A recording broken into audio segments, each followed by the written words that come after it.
I'm back again. So I had to go for a threefer because that last one wasn't that long. This is chapter 10, managing risk in projects. So this is another part of system engineering, especially, is risk and assessing risk. And so we'll go over that pretty quickly. So project risk, right? Risk involves two concepts: the likelihood that an event will occur and the impact of that event occurring, okay? And these are two separate things. It's a joint function of the two. So risk is basically a function of likelihood. So how likely is it to happen? And then if it does happen, what's the impact on the project, okay? But they're two separate things you assess when you're doing a project. So the elements in the process, basically you identify the risk. So you look for sources and methods, right?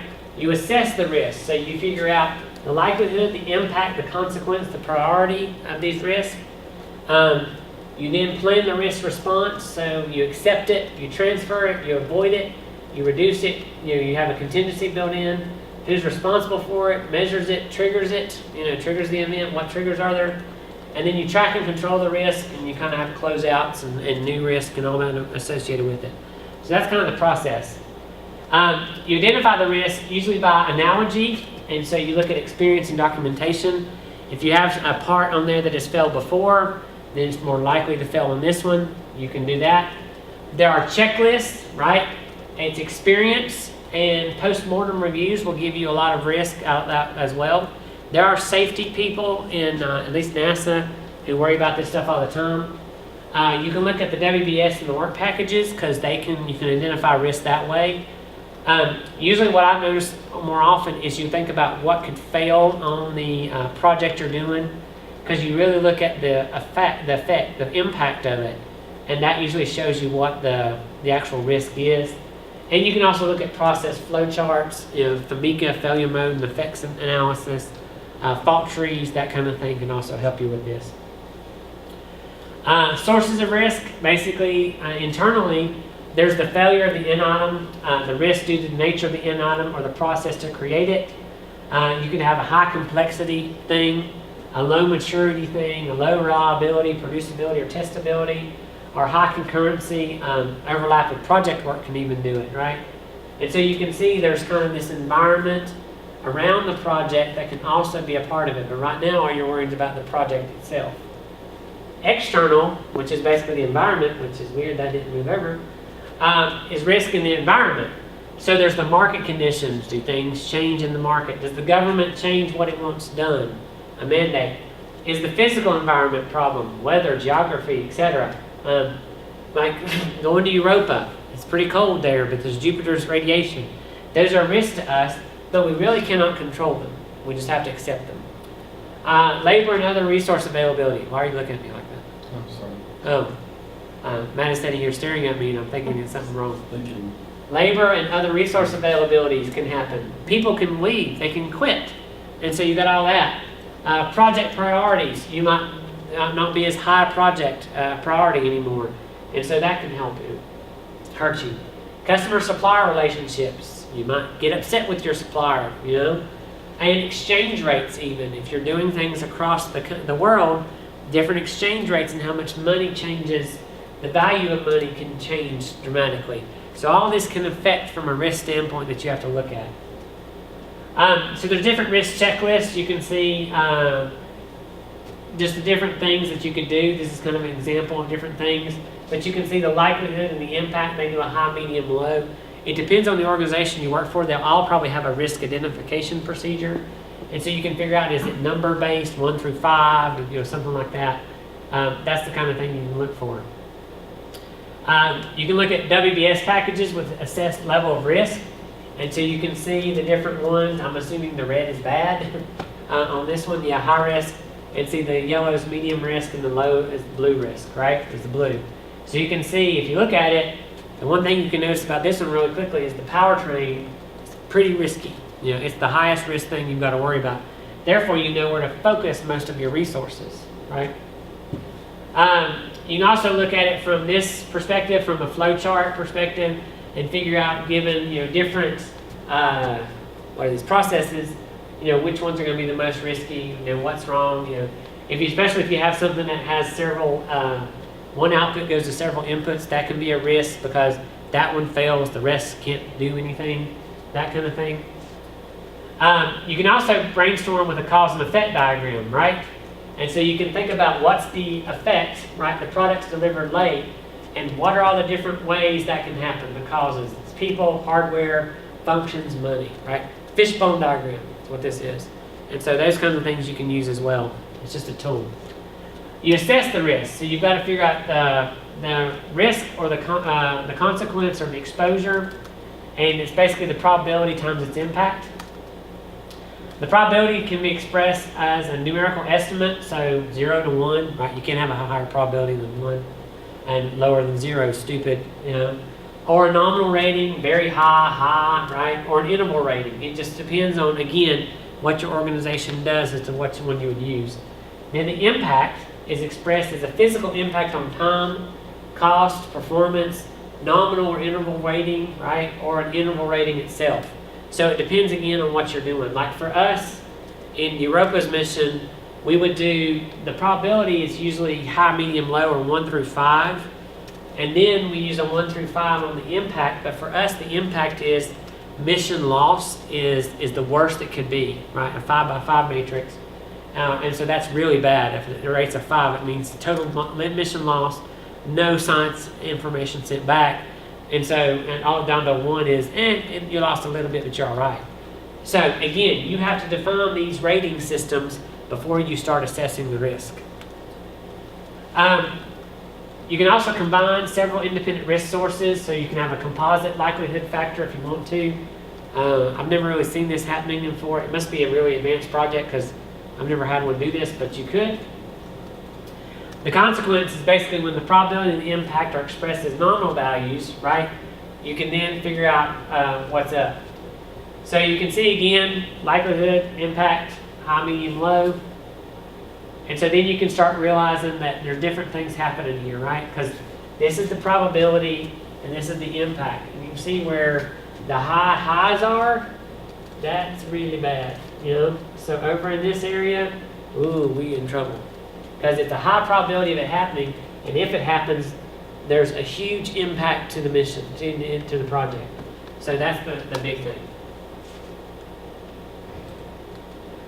You can also look at it from a different perspective, you know, regions, low, medium, high, you know, consequence. And so that's the area usually where you look at. Low consequence, you kind of go, it's all right.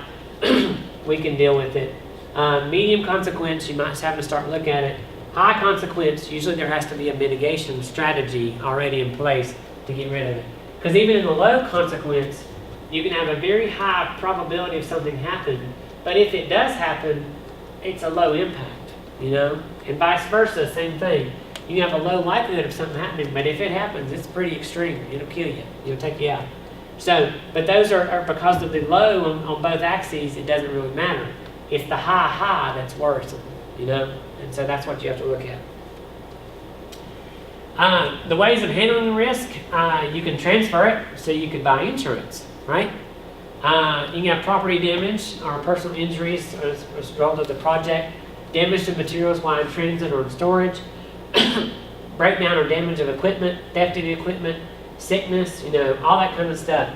All that can be a part of it. You can transfer the risk because then someone else has to worry about it. You can also have a contract that helps you transfer the risk.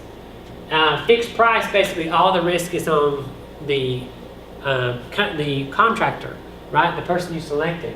Cost plus means I can go over my budget and the government will still pay me for it. And so that's a way to transfer risk if you put it on a cost plus contract. You can avoid the risk, right? You can eliminate the sources of the risk, you know, so you go in and design it, make it different. And you can also micromanage if you have to make it work. You can reduce the risk. You can employ best workers, so you don't have to worry about them screwing up. You can use known and tested technology and tools, if you can. You could use parallel efforts to work on it. You can employ stronger worker incentives to make sure they get the job done correctly and on time and within parameters. You can increase frequency and severity of reviews and tests. That's going to cost some money, right? You can reduce system complexity, so you can go back and look at the project look at the design and figure out how to make it simplified. And you can use design margins to basically beef up the thing. All these are techniques. You can create a contingency plan, so you can study possible what-if scenarios and develop a plan for each, right? So you can do that as well. You can mitigate it. Or you can accept the risk, right, and do nothing. Just go, that's a risk we have to take, and go on with life. Tracking your response. When you create a risk log or a risk register, you basically can do this. The risks are rank ordered, greatest risk, consequence first, right? And so you then create the risk log and the mitigation plan, and you'll see in a minute what it looks like. And so you continuously monitor the project for trigger symptoms of previously identified risk and for symptoms of risk of newly emerging and not previously identified things. Because they're going to happen. More are going to come up as the details come out in the project. You're going to realize there's more risk involved. So you can look at different ones. This is a chart on the risk log or the register, right? And so you can see the risk, the function area that's impacted, the impact if it occurs, the probability if it occurs, and so you can see the exposure time, the calculated exposure, you see the effect, consequences if the risk occurs, and then the preventive action that they're going to take. And you can track these throughout the project. So the plan basically specifies the methods to identify, profile, assess, monitor, and handle the risk. It names the risk officer or the safety officer or whoever's involved with it. It contains a budget and a schedule reserved for them, and you'll see on the next slide an example of that. The profile is basically the likelihood, impact, trigger symptoms, monitoring methods, and response strategy for each identified task is the risk profile, right? And so you can see the management form, you can see who's in charge of it, what the plan is, every resource they get to do it, all that kind of stuff is a part of this. The officer basically is the person who oversees the identification, assessment, monitoring, and handling of the project list. They are the devil's advocate. They always play devil's advocate. They think everything's going to die, and so they try to figure out everything from there. And they're usually not the project manager. You need someone who's more objective in nature, right? The project manager is very biased. It's going to work. His job is to make it work. So this guy needs to come in and go, oh no, that's going to fail, that's going to fail, that's going to fail. Oh my God, this whole thing's going to fall apart. That's that person. There also needs to be a schedule and budget reserve, right? And so time and dollar amounts in the schedule and budget to cover the risk. So it should have almost its own reserve account. You communicate the risk, right? And so you have policies, procedures, and culture to ensure that the project manager is always quickly informed about problems and risk, right? There's usually a risk form. You put them online. Other people can fill them out, send them in. That way people can look at it. There's also standards and procedures for documenting the project. And so good documentation basically provides information necessary for identifying risk in future projects. And it helps to identify risk on current projects and the predicted risk on future projects as well. Okay, so always document everything. That one was pretty quick too, because I don't have anybody in here talking to me because Matt's just looking at his computer the whole time. So with that covers risk in a nutshell. I don't think that's very complicated, but I just wanted you to understand a little bit about risk. Again, as always, find me if you got a question, you need me to explain something a little bit more to you, or send me an email and we can talk from there. Otherwise, see you later. Bye.